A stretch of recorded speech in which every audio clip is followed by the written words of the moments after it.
शिवसेना ठाकरे गटाचे कोल्हापूर शहर अध्यक्ष सुनील मोदी यांनी याचिका दाखल केलेली होती। राज्यपाल नामनिर्देशित विधान परिषदेच्या 12 आमदारांसंदर्भात महायुतीला दिलासा मिळालेला आहे। राज्यपाल नामनिर्देशित विधान परिषदेच्या 12 आमदारांसंदर्भात महायुतीला आता दिलासा मिळालेला आहे।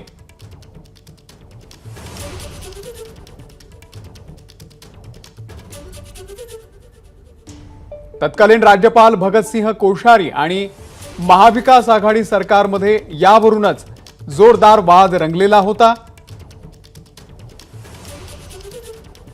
अमेय राणे आपले प्रतिनिधी या संदर्भातले अपडेट आपल्याला देतील। अमेय, अमोल, राज्यपाल नामनिर्देशित 12 आमदारांच्या प्रक्रियेसंदर्भात महायुती सरकार म्हणजे विद्यमान जे सरकार आहे त्याला हायकोर्टाने एक मोठा दिलासा दिलेला आहे आणि तो निकाल जो आता आहे तो नुकताच जाहीर झालेला आहे। मुख्य न्यायमूर्ती दीपांकर दत्ता यांच्या अध्यक्षतेखालील याचिकेपुढे यावर सुनावणी झाली। कोल्हापूर शहर अध्यक्ष ठाकरे गटाचे सुनील मोदी यांनी या संदर्भात याचिका दाखल केली होती आणि जो महाविकास आघाडीच्या काळापासूनचा मुद्दा होता तो शिंदे फडणवीस सरकार जेव्हा सत्तेत होतं तेव्हाही सुरू होता। त्यावेळी आधी दिलेली यादी कॅबिनेटच्या मंजुरीने आपण मागे घेतली, त्यामुळे हा निर्णय कायदेशीर आहे असा दावा शिंदे सरकार यांच्या वतीनं करण्यात आला होता। तोच दावा जो आहे तो हायकोर्टानं योग्य आणि कायदेशीर ठरवलेला आहे। त्यामुळे या प्रकरणी ही याचिका फेटाळण्यात येत आहे, ही याचिका सुनावणीस योग्य नाहीये असं स्पष्ट करत हायकोर्टानं महायुती सरकार म्हणजे जे विद्यमान सरकार आहे त्यांना एक मोठा दिलासा दिलेला आहे। आपल्याला माहिती आहे की 2020 ते 2022 या दरम्यानचं हे प्रकरण होतं आणि आता आपण 2025 मध्ये आहोत। इतक्या वर्षात ही नियुक्त्या सुद्धा रखडलेल्या होत्या, ज्या नियुक्त्या मधल्या काळात पार पाडण्यात आल्या आणि त्याच संदर्भात आता हायकोर्टाचा हा निकाल आलेला आहे आणि तो विद्यमान सरकारच्या बाजूने गेलेला आहे। त्यामुळे राज्य सरकारला नामनिर्देशित आमदारांच्या बाबतीत एक मोठा दिलासा मुंबई उच्च न्यायालयाकडनं मिळालेला आहे। अमेय, हे सगळं प्रकरण नेमकं काय होतं जरा सविस्तर सांगा। राज्यपाल भगतसिंह कोश्यारी आणि उद्धव ठाकरे हे जेव्हा मुख्यमंत्री होते तेव्हा हा आमदार निवडीचा जो नामनिर्देशित आमदार असतात जे विधानसभेचं विधान परिषदेवर राज्याचं प्रतिनिधित्व करतात आणि लोकांच्या हितासाठी कामं करतात, या आमदारांची निवड जी असते ती राज्य सरकार प्रस्तावित करते राज्यपालांना आणि राज्यपाल हे त्यावर स्वाक्षरी करतात, मंजुरी करतात असा आजपर्यंतचा नियम किंवा जो इतिहास आहे तो होता।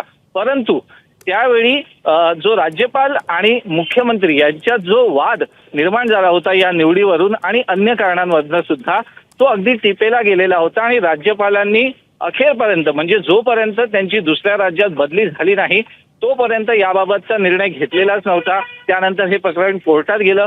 कोर्टाने या प्रकरणी राज्यपाल यांना हे संविधानिक पद असल्यानं त्यांना आम्ही कुठलेही थेट आदेश देऊ शकत नाही असं जरी स्पष्ट केलं असलं तरी त्यांनीही राज्यपालांच्या भूमिकेवर नाराजी व्यक्त केली होती।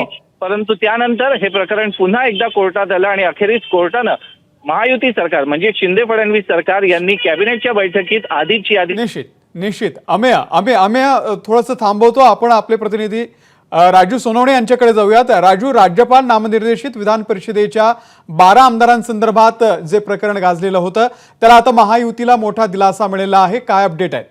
अगदी पाहतोय आपण, हा नेहमी चर्चेचा आणि वादाचा विषय राहिलेला आहे। महाविकास आघाडीच्या काळामध्ये 12 आमदार जे आहे ते राज्यपाल नियुक्त करण्यासाठी मोठा संघर्ष झाला होता। त्यावेळी तत्कालीन राज्यपाल जे आहे ते कोश्यारी यांनी कुठेतरी हे प्रकरण जे आहे ते उशिरा केलं अशा प्रकारचे अनेक आरोप जे आहे ते महाविकास आघाडीकडनं केले होते। 12 नावं जी दिलेली होती मात्र होऊ शकले नाही आणि त्यानंतर पाहतोय महायुती सरकार आल्यानंतर त्या 12 पैकी 7 नावं जे आहेत ते फायनल करून आमदार सुद्धा बनलेले होते आणि हे सगळं प्रकरण कोर्टात असताना आज जे आहे ती ही याचिका फेटाळलेली आहे। जर आपण पाहिलं तर महाविकास आघाडीचे 12 आमदार कोण कोण होते तर राष्ट्रवादी काँग्रेसकडनं त्यावेळी एकनाथ खडसे म्हणजे राष्ट्रवादी काँग्रेस म्हणजे शरद पवार गटाकडनं एकनाथ खडसे, राजू शेट्टी, यशपाल भिंगे, आनंद शिंदे ही 4 नावं दिली गेलेली होती। काँग्रेसकडनं रजनी पाटील, सचिन सावंत, मुजफ्फर हुसेन, अनिरुद्ध वनकर ही 4 नावं आपल्याला पाहायला मिळतात आणि शिवसेनेकडनं उर्मिला मातोंडकर, चंद्रकांत रघुवंशी, विजय करंजकर, नितीन बानगुडे पाटील ही नावं दिली गेलेली होती आणि वारंवार जे आहे ते मागणी केली गेली होती का हे राज्यपाल नियुक्त आमदार जे आहे ते करण्यात यावा, मात्र त्या काळामध्ये होऊ शकलं नव्हतं। सरकार बदललं, महायुती सरकारच्या काळामध्ये 7 आमदार जे आहे ते करण्यात आलं आणि हे सगळं प्रकरण जे आहे ते आज कोर्टासमोर पुन्हा एकदा आल्यानंतर कोर्टाने जे आहे ते फेटाळलेलं आहे। त्यामुळे आता महायुतीच्या उर्वरित जागा ज्या आहेत त्या नियुक्त करायचा मार्ग मोकळा झालेला आहे। त्यामुळे उरलेले जे काही 5 आमदार आहेत त्यांची सुद्धा नियुक्ती आता लवकरच होणार आहे। त्यामुळे कुठेतरी महाविकास आघाडी सरकारच्या काळामध्ये जे काही आरोप प्रत्यारोप झालेले आपल्याला पाहायला मिळत होते त्या सगळ्याला जे आहेत आता पूर्णविराम येऊन महायुतीचे 12 राज्यपाल नियुक्त आमदार जे आहेत ते होताना पाहायला मिळतात। या संदर्भामध्ये आपण पाहिलेलं आहे की राष्ट्रवादी असेल, काँग्रेस असेल, शिवसेना, ठाकरे गट असतील यांनी वारंवार जे आहे ते पाठपुरावा केला होता। स्मरणपत्र सुद्धा राज्यपालांना जे आहे ते अनेकदा दिलं गेलेलं होतं आणि कुठेतरी लवकरात लवकर करावा अशा प्रकारची मागणी केलेली होती। मात्र 2.5 वर्षामध्ये ते होऊ शकलं नाही। अखेर आता सरकार बदललेलं आहे। सरकारच्या आणि आता कोर्टात सुद्धा निकाल जो आहे तो समोर आपल्याला पाहायला मिळतोय। त्यामुळे आता कुठेतरी महायुतीचा या 12ही आमदारांचा मार्ग मोकळा झालेला आहे। आता महाविकास आघाडीच्या नेत्यांची नेमकी काय भूमिका आहे हे सुद्धा पाहणं अतिशय महत्त्वाचं राहणार आहे। आपण कारण पाहतोय संजय राऊत असेल किंवा काँग्रेस असेल किंवा अगदी शरद पवारांनी सुद्धा याच्यावरती टीका केली होती। हे 12 आमदार जे आहे ते विविध क्षेत्रातले आहे, राज्यपाल नियुक्त आहेत। त्यामुळे त्या क्षेत्राला त्या लोकांना जे आहे ते न्याय देण्यासाठी त्यांना आमदार करावा अशा प्रकारची मागणी जी आहे ती वारंवार होताना पाहायला मिळत होती। मात्र यावरती जो आहे तो निर्णय होऊ शकलेला नव्हता आणि आता हा निर्णय आलेला आहे। त्यामुळे आता महाविकास आघाडीच्या नेत्यांची नेमकी काय भूमिका आहे का, आता पुन्हा एकदा कुणी कोर्टात जाणार आहे का, ह्या सगळ्या निर्णयाला पकडून हे पाहणं सुद्धा महत्त्वाचं राहील। नेमकं कोर्टानं काय निरीक्षण नोंदवलेलं आहे, काय नेमकं म्हटलेलं आहे राजू? आपण पाहतोय की ज्याप्रमाणे आमईने सांगितलेलं आहे की ही याचिका जी आहे ती फेटाळलेली आहे। जर आपण याच्यामध्ये पाहिलं तर खरं तर गेल्या अनेक दिवसांपासूनची ही महाविकास आघाडीची मागणी होती की हा संविधानिक अधिकार आहे तो आम्हाला मिळाला पाहिजे। या संदर्भातली वारंवार जी आहे ती त्यांनी मागणी केलेली होती। मात्र त्यावरती जे आहे तो निर्णय होऊ शकला नव्हता आणि आज पुन्हा एकदा हे सगळं प्रकरण जे आहे ते कोर्टाच्या समोर आल्यानंतर ही याचिका जी आहे ती फेटाळलेली पाहायला मिळते। त्यामुळे आता उरलेले जे काही 5 आमदार आहेत ते महायुतीला नेमता येणार आहे। त्यामुळे महायुतीचा राज्यपाल नियुक्त आमदार नेमण्याचा जो मार्ग आहे तो मोकळा झालेला आपल्याला पाहायला मिळतोय। राजू तुम्हाला थोडंसं थांबवतो। अंबादास दानवे आहेत विधान परिषदेचे विरोधी पक्षनेते, ते सध्या आपल्या सोबत आहेत। अंबादास दानवेजी, कॅबिनेटमध्ये जी यादी मागे घेण्यात आलेली होती तुम्ही दिलेल्या 12 आमदारांसाठीची विधान परिषदेसाठी, तो जो निर्णय आहे यादी मागे घेण्याचा तो निर्णय कायदेशीर आहे असं आता कोर्टानं म्हटलेलं आहे आणि आताच्या सरकारला पुन्हा एकदा त्यांनी दिलासा दिलेला आहे। आपली पहिली प्रतिक्रिया काय? दानवेजी, माझा आवाज तुमच्यापर्यंत पोहोचतोय? हो, मला पोहोचतोय ना। हा, कॅबिनेटमध्ये यादी मागे घेण्याचा जो निर्णय होता सरकारनं घेतलेला, तुम्ही 12 आमदारांची जी यादी राज्यपालांकडे दिलेली होती ती यादी मागे घेतलेली होती सध्याच्या सरकारनं आणि तो निर्णय योग्य होता असं आता कोर्टानं म्हटलेलं आहे। तुम्ही जी याचिका दाखल केलेली होती या संदर्भात ती हायकोर्टानं फेटाळलेली आहे। आपली प्रतिक्रिया काय?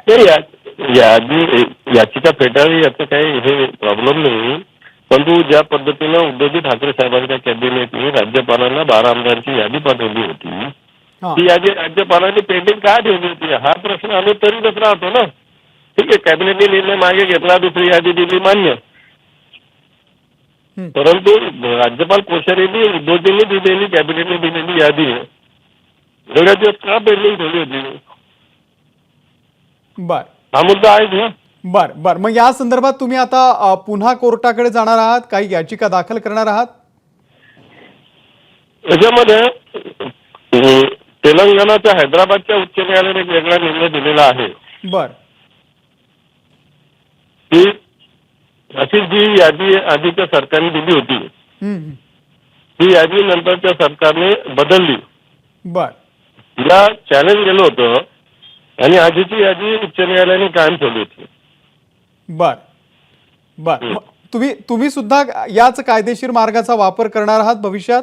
बघूया आता पूर्ण निर्णय येऊ द्या, याच्याविषयी निश्चित विचार करू। आपल्यासोबत भाजपचे नेते प्रवीण दरेकर सुद्धा आहेत। प्रवीण दरेकरजी, तुम्हाला कोर्टाने दिलासा दिलेला आहे असं म्हणू शकता, कारण कॅबिनेटमध्ये जी यादी मागे घेतलेली होती तुम्ही महाविकास आघाडीच्या सरकारनं ज्या 12 आमदारांची विधान परिषदेसाठी राज्यपालांकडे यादी दिली होती ती याचिका जी आहे ती आता कोर्टानं फेटाळलेली आहे, तुम्हाला दिलासा दिलेला आहे। तुमची प्रतिक्रिया काय? नाही, मी सर्वप्रथम कोर्टाचं त्या ठिकाणी मनापासून आभार व्यक्त करतो, कारण लोकशाहीमध्ये आपण सारेजण त्या ठिकाणी कोर्टाचा निर्णय हा अंतिम त्या ठिकाणी मानतो आणि त्याच्यामुळे मला वाटतं की कोर्टानं दिलेल्या निर्णयानंतर तरी आपण तो स्वीकारला पाहिजे। कारण साधा गावचा एखादी सत्ता बदल झाला तर गावचा सरपंच किंवा ती कमिटी सुद्धा त्या ठिकाणी निर्णय चेंज करते, गावच्या हितासाठी त्या ठिकाणी योग्य तो परिस्थितीजन्य अशा प्रकारचा निर्णय घेते. इथे तर आपण बघाल की राज्याचं विधिमंडळ किंवा कॅबिनेट यांनी त्या ठिकाणी घेतलेला निर्णय होता आणि मग जर सत्ता बदल झाल्यानंतर त्या ठिकाणी कॅबिनेटने जर एखादा निर्णय घेतला असेल आणि राज्यपालांकडे शिफारस केली असेल तर ती आपण स्वीकारली पाहिजे. परंतु या ठिकाणी आम्ही केलेली गोष्ट चुकीची, बेकायदेशीर, त्या ठिकाणी मारून मुटकून केलेली अशा प्रकारचं एक चित्र रंगवण्याचा प्रयत्न केला होता.